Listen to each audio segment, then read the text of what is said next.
Hi, my name is James Nielsen. This is for FTH212, my week 3 assignment, and today's date is April 3rd, 2025.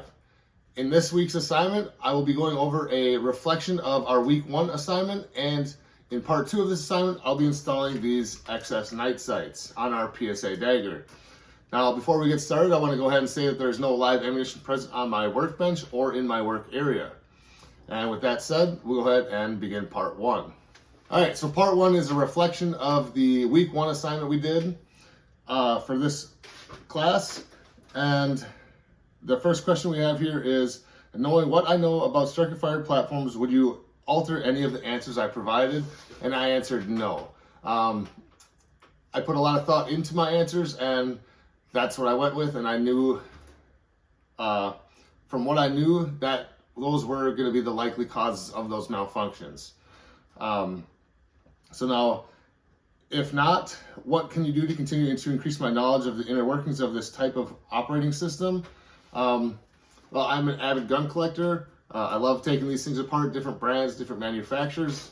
As you can see here, I have an M&P, a High Point, another dagger, and I'm going to continue to get different brands like SIG and take them apart, see how they work, and continue learning that way.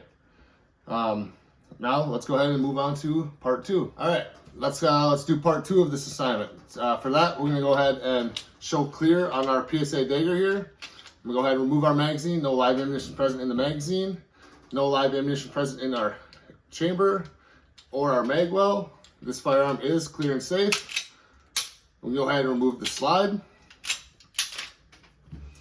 Go ahead and move our recoil spring assembly and our barrel so we can get at our front sight, and then we go ahead and drift out our rear sight. Should be pretty straightforward, and I'll be back with you guys here in a minute.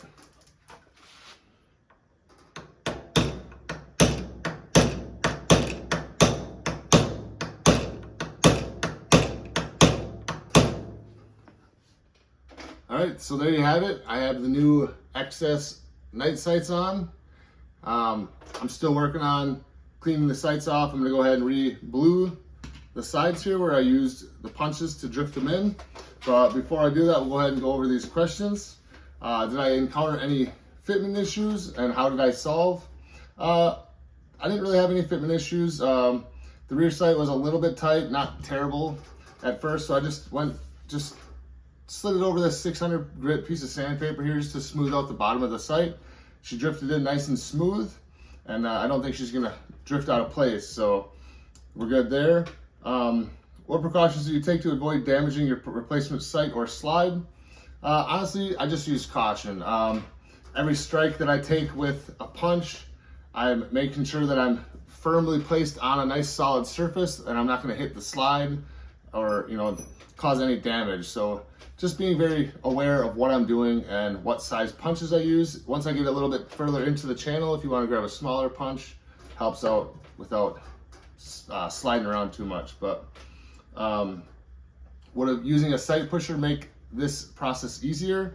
I've never used one, but I can imagine that mounting this into a sight pusher and just cranking a knob to push the sight out would be pretty easy. And what methods of measuring tools did I use to center the rear sight?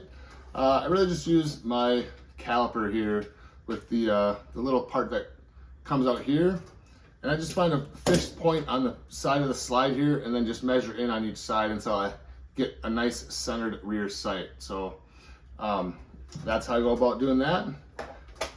I was not able to set up any time to get out to the range and be able to test fire this and make sure she's on point. But when I do finally get that chance, if I have to make any adjustments, it shouldn't be no problems. So that's all I have for you this week. And thanks for watching.